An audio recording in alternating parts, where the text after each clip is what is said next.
Hola, buenos días. Soy Chema Pina, director de ADKI. ADKI es partner de Tech Barcelona. Estamos aquí con José Bayón, director de NISA, para hablar sobre emprendedores y alternativas de financiación. Buenos días, soy José Bayón, consejero delegado de la Empresa Nacional de Innovación de NISA y estoy encantado de estar en este Tech Barcelona una vez más. Entonces, en ese contexto, que ya hemos dicho, sabiendo quién eres, lo importante, la siguiente pregunta es entender qué es NISA.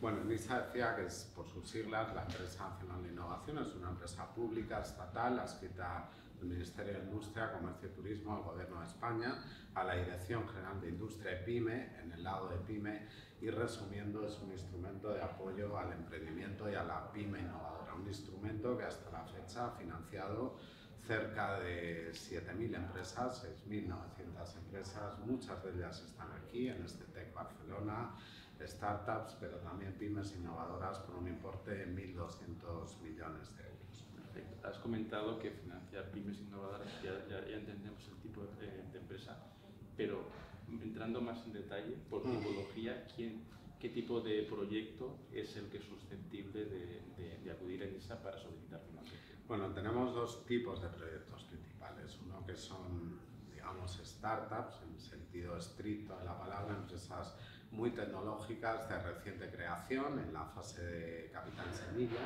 que ya han arrancado, ya están entrando en el mercado, pero necesitan esa primera financiación antes de que se sumen otros financiadores más grandes, más importantes. Ese tipo de startups está en torno a un 60-65% de nuestra cartera y el resto son pymes que ya existen y que quieren seguir avanzando a través de la innovación, que tienen un proyecto innovador. Son, como digo, los dos tipos principales de empresas, un poco definidos en base a al tiempo y a la antigüedad de las pymes. Y entendiendo a NISA como un financiador, ¿cuál es el rol que quiere, dentro de la estrategia de financiación de la propia empresa, cuál es el rol que se siente cómodo NISA financiando, acompañando a otros financiadores, cumpliendo un rol? Sí, nuestro préstamo participativo, nuestra figura como financiador, fundamentalmente tiene un elemento, un instrumento que es el que utilizamos, que es el préstamo participativo. Es un préstamo participativo muy específico, que no requiere aval ni garantía, que no diluye capital, con periodos de carencia de evolución muy elevados y que cofinancia. En ese aspecto, como decías, Chema, nosotros cofinanciamos máximo un 50%, porque de esa manera, aparte de cubrir cierto riesgo, al no pedir aval ni garantía, arrastramos capital privado, que es uno, yo creo, de los grandes éxitos que ha tenido este préstamo participativo, no solo para las startups y pymes innovadoras, sino para ayudar a desarrollar todo el ecosistema emprendedor en España en los últimos años. Entonces, en este contexto, entendiendo que NISA financia principalmente proyectos que han recibido inversión y que lo financia a través de un vehículo que es un préstamo, ¿cuál es el momento adecuado a nivel de madurez de proyecto para solicitar un NISA? O sea, en proyectos que están, entendemos que hay una primera fase en la cual están desarrollando la tecnología y sería en la segunda fase en la cual empieza la comercialización. Efectivamente, nosotros entramos, como bien dices, y conocéis también vosotros como prescriptores que sois de proyectos de NISA, cuando ya se está empezando la comercialización. Es decir, no entramos a financiar el desarrollo tecnológico. Para eso están pues otros instrumentos del Estado, como puede ser FEDEPI principalmente, ¿no? Nosotros entramos después, cuando ya hay un modelo innovador que está comercializándose o que se está desarrollando, o, como decía, en ese otro grupo de empresas, de pymes que ya existen, cuando deciden dar un impulso a su comercialización, a su negocio, en definitiva, a través de la innovación. Perfecto. Y en ese sentido, ¿en qué estadio, y ya es una pregunta recurrente que nos han dicho, ¿en qué estado está este año la ejecución del presupuesto? Bueno, este año estamos teniendo una ejecución realmente, yo diría que muy alta, ya no digo muy alta, y es que este año tenemos más presupuesto, ¿no? El propio Plan de Recuperación, Transformación y Resiliencia del Gobierno nos incrementa el presupuesto en un 35% y eso nos incrementa la exigencia de ejecución, y el área de operaciones de NISA está haciendo un gran trabajo y estamos ahora mismo por encima muy por encima de lo que era la ejecución de otros años.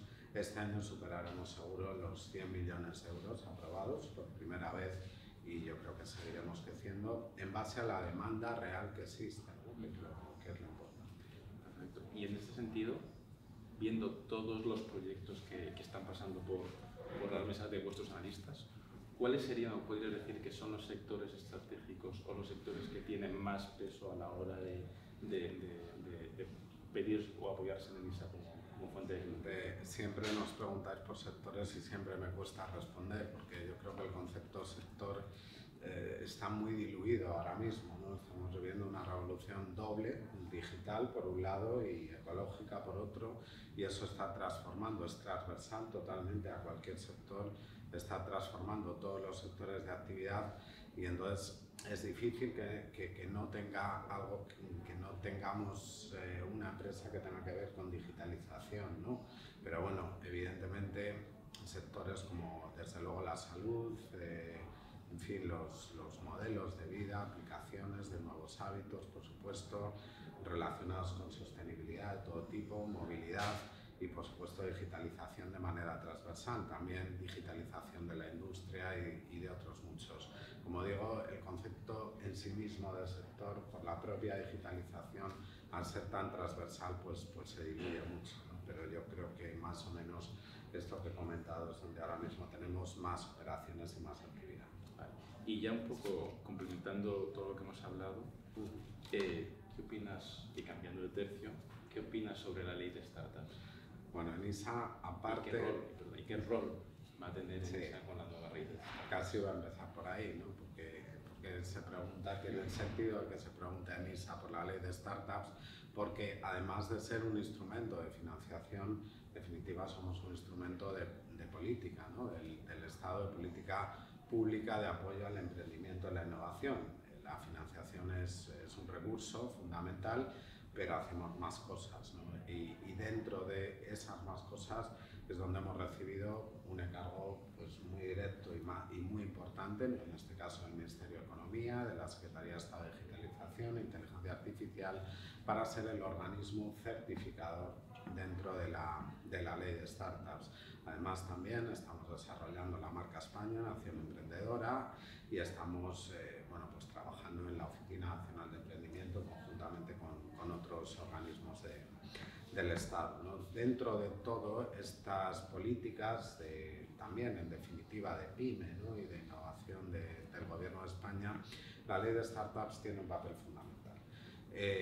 Corresponde a una de las 3 leyes que ha impulsado la Vicepresidencia Económica. 2 ya se han aprobado, una es la Ley Crea y Crece, que se aprobó en junio, la otra es la transposición de la Ley Concursal, que lleva pendiente años y que este Gobierno ya ha conseguido aprobar, si no me equivoco, creo que fue a finales de agosto, septiembre, y la tercera ley que complementa este paquete de mejora del clima empresarial en España es la Ley de Startups.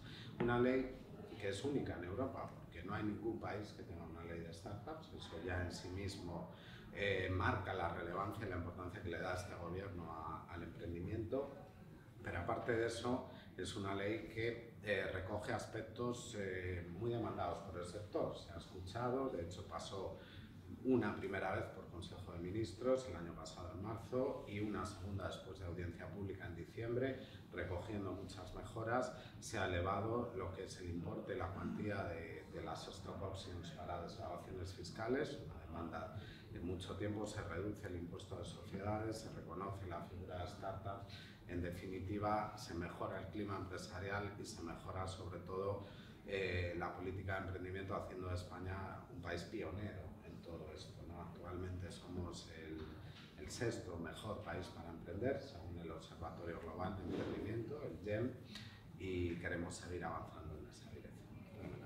Y una última pregunta me llama, bueno, hemos hablado de que ENISA es una entidad que financia empresas de base tecnológica que quieran, sobre todo, que quieran ver a ENISA como financiador complementario para acelerar lo que es el desarrollo de la actividad. Pero me quería preguntarte sobre las 2 líneas específicas que salieron, que publicaste el año pasado. ¿Qué acogida está teniendo las líneas de emprendedores digitales llamado Impulso? Y precisamente con este comentario que has hecho antes de las tecnologías son cada vez más transversales. ¿Cómo se está viendo la recepción de estas líneas? Nuestro espíritu es completamente transversal y generalista, ¿no? Precisamente por esto que estaba explicando anteriormente, y porque esta revolución digital y ecológica pues lo es, ¿no? Entonces nuestras líneas principales, que son las que nos dota el Ministerio de Industria por cerca de 100 millones de euros, siguen siendo la base de nuestra actividad, ¿no? De nuestro negocio, por decirlo en el lenguaje emprendedor en este caso. Cuando aplicamos, por decirlo así, líneas específicas es para reforzar un sector, sin perder el carácter generalista. En este caso aplicamos dos, una que nos dota el Ministerio de Agricultura para el sector agro, porque el sector agro es un sector que ya es líder en España en materias primas, pero que tiene vocación de serlo también en tecnología, y por eso el ministro, todo su equipo querían impulsar este emprendimiento en el sector. Está teniendo una acogida muy buena, realmente tenemos ya muchos préstamos financiados en pocos meses, y lo mismo nos ocurre con el emprendimiento femenino. Es un gap, una brecha que tenemos que salvar, porque aunque hay emprendimiento femenino, en España, cuando nos vamos a emprendimiento tecnológico femenino, seguimos teniendo una brecha muy elevada. La propia vicepresidenta económica, Nadia Calviño, Carme Artigas, la secretaria de Estado, preocupadas por esto, impulsaron esa línea que la semana pasada superó ya las 100 operaciones y 17 millones de euros, y por lo tanto pues yo creo que son acciones específicas y puntuales, pero que se suman a toda esta política global de emprendimiento, ¿no? Pues José, nada más nos queda darte las gracias por habernos dedicado estos minutos y animar a aquellos emprendedores que están definiendo o están buscando fuentes de financiación a apoyarse en ISA como un financiador solvente y relevante. Pues muchas gracias a vosotros, y lo más importante es lo que ha dicho Chema. Os animo a todos y a todas a que vengáis a NISA, que sigáis emprendiendo y creciendo con nosotros. En este sentido, si queréis que os ayudemos, desde API estaremos encantados.